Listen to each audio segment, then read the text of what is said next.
Je sais que c'est un gars extraordinairement travaillant. C'est un gars qui a un sens politique, un flair politique. C'est quelqu'un qui connaît la game politique. Dominique, c'est un communicateur hors pair. Alors, je pense que dans la façon de vulgariser notre message, nos propositions, ça va être un atout fort intéressant à l'équipe conservatrice. Je suis un conservateur de très longue date. Ça, c'est ma carte du Parti conservateur en 2014, avec Adrien Pouliot à l'époque. À la seconde où Adrien Pouliot est devenu chef, je suis devenu membre du Parti conservateur et je suis toujours demeuré.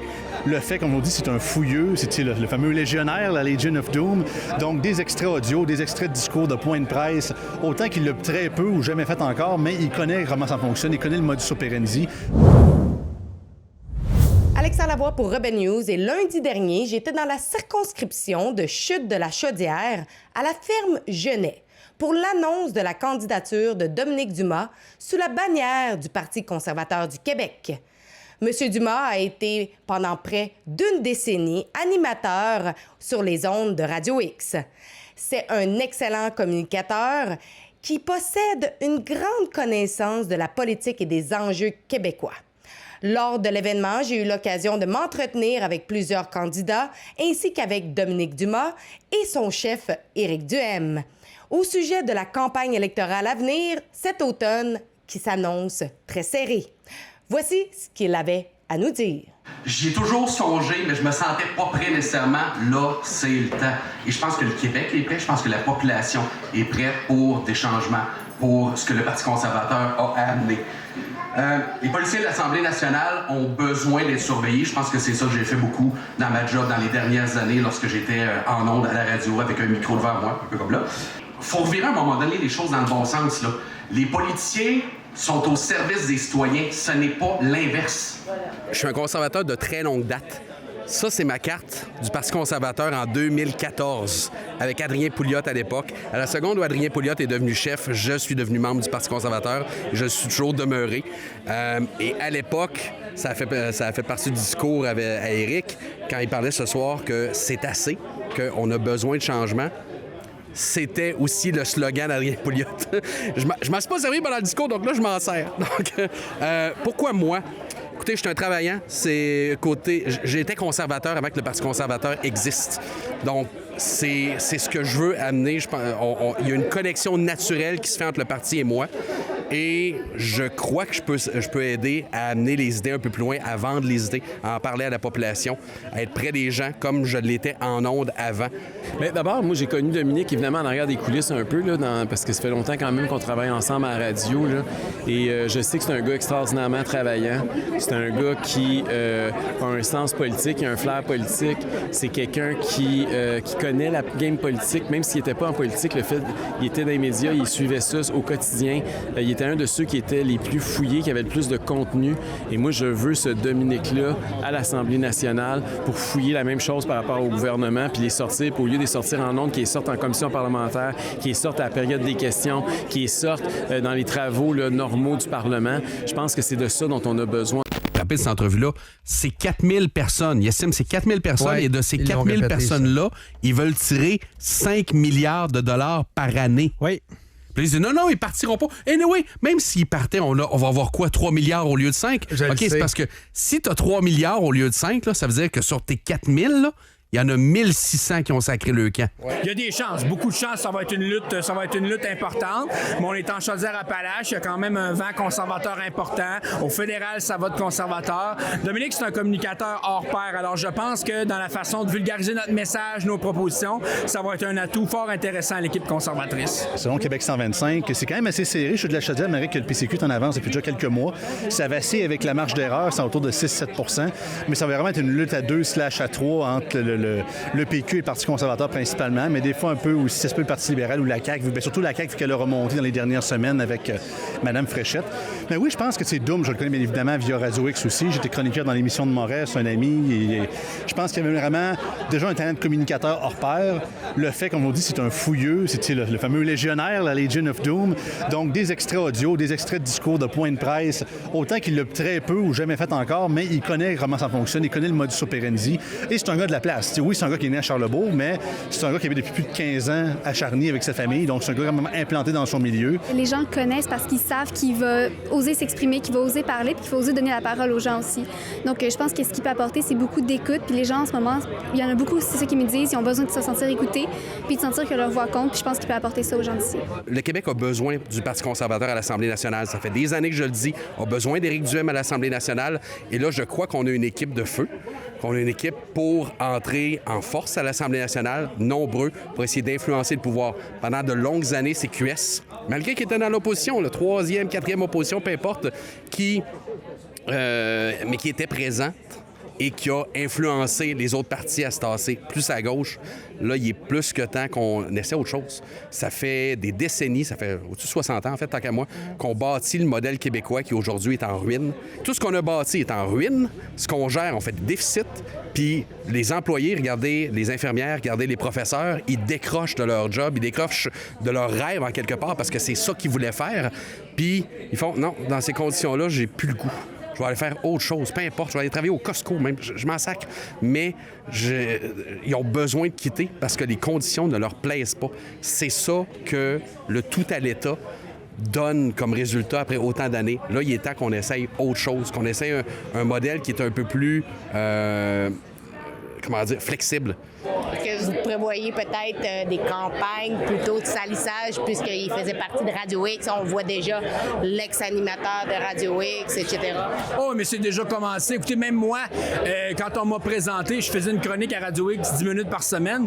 On m'a présenté comme un polémiste de Radio X, 10 minutes par semaine. Je suis un avocat, président d'un organisme communautaire. Je fais bien des affaires dans la vie, mais si on me qualifie d'un chroniqueur de Radio X, on n'a pas fait ses recherches. Alors, clairement, on essaye d'attaquer ce média-là, mais c'est un média qui est important dans la région, qui donne la parole aux gens. Hein. Moi, quand j'étais à Radio X, là, j'ai toujours dit le fond de ma pensée, sans censure. Des fois, ça dérange peut-être certains autres médias où ça prend une idéologie particulière.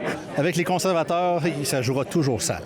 C'est pas parce que ce qu'on le veut, c'est malheureusement, c'est ainsi fait. T'sais. Par contre, est-ce qu'on risque d'en recevoir moins? Fort possiblement, parce qu'il y a 4 ans, bien évidemment, c'était comme un genre de monopole de la CAQ au niveau des intentions de vote. Fait que l'action était vraiment principalement contre le PCQ dans la région de Québec, mais sachant qu'il y a beaucoup de luttes à 2, de luttes à 3, et vu que le vote se split, puis à moins d'un méchant changement, on s'en va vers un gouvernement minoritaire, que ce soit caquiste, péquiste ou libéral, bien, ça se peut que la job sale, en bon guillemets, se sépare par groupe, sachant que la majorité d'entre eux ont à peu près une chance d'être élus, ou du moins d'être au pouvoir pour certains.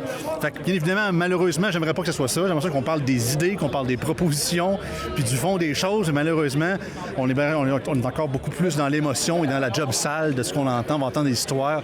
Moi, je fais partie même de la gang qui n'ont pas de maison, n'ont pas d'hypothèque, parce qu'à un moment donné, on a fait un choix que c'était carrément intelligent de ne pas se lancer dans ce genre de dépenses-là. Et c'était un peu hors de nos moyens. J'espère que mes filles n'auront pas le même problème. J'espère que lorsqu'elles vont arriver à l'âge adulte, quand elles vont avoir fini leurs études, qu'elles vont être en couple, puis qu'ils vont regarder pour bâtir une famille, que ça va être possible d'avoir leur maison à eux, leur propriété à eux, ce qui présentement, c'est tough. On va se le dire, là, c'est ce qui est un vrai problème. Donc c'est une des raisons, bien sûr, pour laquelle je me présente. Ça fait des années que vous êtes à la radio, oui, que vous documentez, que vous critiquez justement la politique. Il y a beaucoup de cynisme au Québec au niveau de la politique parce qu'il y a beaucoup de partis qui ont promis les mêmes choses. Là. Il faut une réforme, il faut du changement. Qu'est-ce qui fait que le Parti conservateur du Québec amènerait le changement que tant d'autres ont promis mais qu'ils ne l'ont pas fait? 2 mots, racines idéologiques. Ça fait partie de l'ADN du Parti conservateur d'avoir ces idées-là. La CAQ ne le croyait pas vraiment. Le Parti libéral, avant ça, quand ils ont parlé de réingénierie de l'État, ils ne croyaient pas. Donc, à la seconde qui arrive un petit pépin, qui arrive une résistance le moindrement, oups, OK, ouais, on oublie ça n'existe plus, on fait ça. La CAQ a avalé l'ADQ, mais ça faisait pas partie de ses racines. C'est des anciens péquistes, des anciens libéraux qui sont ramassés à la CAQ, puis c'est cette idéologie-là, très étatisée, le tout à l'État, justement. Tu sais, changer 4,30 sous pour une pièce, il te reste une pièce à la fin de la journée dans tes poches. Là. Alors, changer pour un parti qui veut remettre de l'argent dans le modèle, qui veut, tu sais, juste retasser les pions dans le modèle, bon, avoir les mêmes résultats. Alors, je pense c'est est-ce que les Québécois sont prêts pour un vrai changement? C'est ça la vraie question. Ça va être une campagne comme on n'en a jamais vu, 5 partis qui se battent, puis c'est une lutte serrée. Le Québec n'a jamais connu ça. Une Assemblée nationale qui pourrait être divisée en 5, ça non plus, on n'a jamais connu ça. Un gouvernement qui pourrait être élu avec moins de 30 % des votes, on n'a jamais vu ça. Donc, il y a beaucoup de choses qui sont en train de se produire. Puis pourquoi le Parti conservateur a le vent d'un voile? Bien, c'est pas compliqué, là. C'est parce que le Québec ne va pas bien, puis les conservateurs sont les seuls qui ont des solutions différentes du modèle actuel. Et je pense que ça, c'est ce qui explique là, comme ce qu'on est en train de voir présentement. Puis on n'est pas seul. Là. En Occident, partout aussi, c'est comme ça. Là. Il y a un vent conservateur qui se lève parce que les gens disent on peut plus continuer à s'endetter comme on le fait là. On peut plus s'empêcher d'exploiter nos ressources pour faire plaisir aux écolos, alors que partout ailleurs sur la planète, c'est pas ce qui se passe. On peut plus continuer à avoir un système de santé où les délais d'attente augmentent, même si les budgets augmentent aussi, puis qu'on met de plus en plus d'argent dans un système qui ne livre pas. À un moment donné, les gens réalisent que le modèle est brisé, puis il faut réparer. Puis le seul parti qui a le courage de proposer un nouveau modèle, bien, c'est le Parti conservateur du Québec. Donc, dès qu'il est arrivé le moindrement quelque chose, l'idée d'utiliser un peu plus de privé en santé ou dans d'autres milieux, ça a pris le bord. Ça faisait pas partie de leur ADN, ça faisait pas partie de leurs racines. Nous, c'est une partie de la raison d'être, d'offrir ce changement-là. Si c'était pas de ça, il n'y aurait peut-être pas de Parti conservateur aujourd'hui, puis il serait peut-être pas aussi populaire non plus dans les sondages. Donc, c'est pour ça que si on est élu, si on rentre à l'Assemblée nationale, ça sera pas pour autre chose, on se perdra pas en chemin, là. Et comment vous voyez la campagne électorale? Parce qu'on le sait, là, ça a déjà commencé, des attaques quand même envers le chef du parti pour ses dépenses dans Arthabasca. Oui. On le sait que les dernières campagnes ont été très sales. Est-ce que vous pensez que ça va être une campagne électorale sale? Ça va dépendre beaucoup, on dirait, du parti qui mène dans les sondages présentement. Ça vient beaucoup de leur clan. Puis l'exemple vient d'en haut, malheureusement. Je le voyais encore aujourd'hui, puis on le voit sur les réseaux sociaux. Les attaques, les insultes viennent beaucoup de cette gang-là. Puis j'espère qu'à un moment donné, ils vont être capables de vendre leurs idées, de vendre ce qu'ils ont à offrir réellement. Justement, parler de leurs racines idéologiques.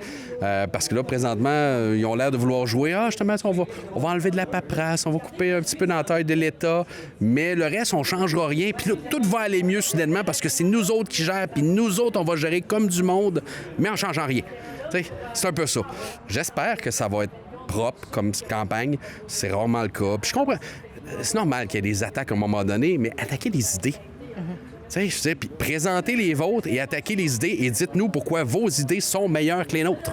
C'est là-dessus, normalement, que les électeurs devraient juger, mais c'est beaucoup de l'image. C'est sûr. Ça va être beaucoup Éric qui va avoir à dealer avec ça. Là, j'ai mon 24 heures, 48 heures de gloire, là, si je peux dire. Puis là, il y a des gens qui vont aller fouiller des choses que j'ai déjà dites ou que j'ai déjà mis sur les réseaux sociaux. Mais en campagne, c'est les chefs. Donc, ça va être beaucoup eux qui vont être mis de l'avant. Pendant que nous autres, on va faire du porte-à-porte, on va aller rencontrer les citoyens. Et là, c'est les arguments, c'est les idées qui vont les convaincre. Mais c'est sûr que ça n'a pas le même impact que des grosses campagnes nationales puis des débats. Ça va être beaucoup ça. D'ailleurs, j'espère qu'il va y avoir des débats à Québec. Là. Je lance ça de même parce que je sais qu'Éric a défendu ça la semaine dernière. Ça serait la moindre des choses. On parle de 5 débats. On parle d'une campagne de 30 quelques jours. Si tu as 5 débats qui se passent tous à Montréal, c'est le tiers de la campagne qui est déplacé, en parlant du tiers de la campagne, qui va être monopolisé à Montréal, alors que tout le reste du Québec mérite aussi de voir ces chefs-là, puis de voir les annonces, puis ce qu'ils ont à présenter. On est rendu qu'on n'aura pas le choix d'un remède de cheval pour retourner à l'équilibre, à la normale. Et malheureusement, c'est la situation qui l'exige. Pas moi qui souhaite ça. Si on pourrait juste changer quelques petites affaires et tout aille mieux, ça serait merveilleux, je serais d'accord avec ça.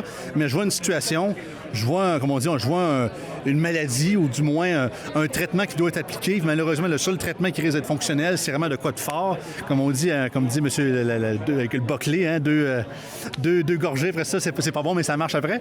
Mais c'est un peu ça. Fait que je pense vraiment à la réforme du modèle québécois, avec justement en décressant l'État, enlever complètement ce qui est Investissement Québec, puis pas la Caisse de dépôt, pardon, mais tout ce qui est le ministère du Développement économique, qui est la machine à chèques à subvention. Le gouvernement devrait être l'arbitre dans une partie de hockey, pas être le 6e joueur, tout dépendant de qui a le goût d'appuyer cette semaine-là avec telle affaire, telle ci, telle ça. Fait qu'en éliminant ça, on sauve de l'argent au gouvernement, puis on sert de ça pour baisser le fardeau fiscal des entreprises, aussi des PME également, pour rendre enfin, mon Dieu, le Québec un endroit attractif pour l'entreprise, pour l'entrepreneuriat, pour la création de richesses qu'on manque énormément au Québec, parce que tout ce qu'on fait depuis à peu près 20 ans, c'est de la création de fausses richesses, entre guillemets, ou de la richesse recyclée via des jobs de fonctionnaires. Puis on arrive à un point de rupture que, malheureusement, si on garde la même trajectoire, les prochains ne pourront plus se le permettre. Puis, à un moment donné, il y a des limites à ce que les Québécois peuvent donner. Fait qu'une autre taxe, une autre ça, une autre ça. Les Québécois sont plus capables. Fait que clairement, la réforme du modèle québécois. J'ai l'impression que les gens, c'est sûr qu'en 4 ans, depuis 2022, ont eu le temps d'en prendre beaucoup plus sur le Parti conservateur que ce qu'il y avait eu le temps en 2022. Donc, je pense qu'à force d'en entendre parler, il y a de plus en plus de gens qui se rendent compte aussi qu'ils sont plus conservateurs que ce qu'ils pensent. Et pour les jeunes, particulièrement, ils se rendent compte que leur avenir est de plus en plus incertain. Il y a de plus en plus d'enjeux qui vont les concerner directement. Si c'est pas maintenant, c'est dans les prochaines années. Je pense entre autres à l'accès à la propriété. Juste ça, là, c'est quelque chose que j'entends revenir tout le temps. Puis je pense que les jeunes, justement, tendent à être plus conservateurs parce qu'ils voient que c'est un parti qui peut apporter des solutions différentes à ces enjeux-là. Il y a une diversité médiatique à Québec qu'il n'y a pas dans les autres régions. Les gens de la grande région ici sont exposés à un discours plus conservateur, de droite. Économiquement parlant, depuis des années maintenant, ce qui fait en sorte que la population, entre elles, débat. Tu sais, à un moment donné, tu vas te ramasser à des soupers de famille, puis tu vas jaser, puis là, OK, ça sera pas juste les mêmes idées qui sont les seules que tu entends un peu à l'unisson dans tous les autres médias. Il va y avoir toujours une voix discordante. « Ouais, mais attends une minute. » Puis là, tu jases, puis tout à coup, « Ouais, ça a quand même du sens que tu avances là. » Puis ça a fait son chemin depuis 25 ans, certainement que ça a commencé. Donc c'est pour ça que c'est différent à Québec, mais à un moment donné, comme pour l'ADQ à une autre époque, ça peut faire tache d'huile. Commencer à s'étendre et que de plus en plus, le discours puis la présence à l'Assemblée nationale va être très importante pour ça. N'oubliez pas que nous recevons aucun argent du gouvernement, donc si vous le pouvez, vous pouvez nous soutenir via rebelfieldreports.com. Donnez ce que vous pouvez. N'oubliez pas de vous abonner à notre chaîne YouTube. Merci de nous suivre et merci de nous encourager.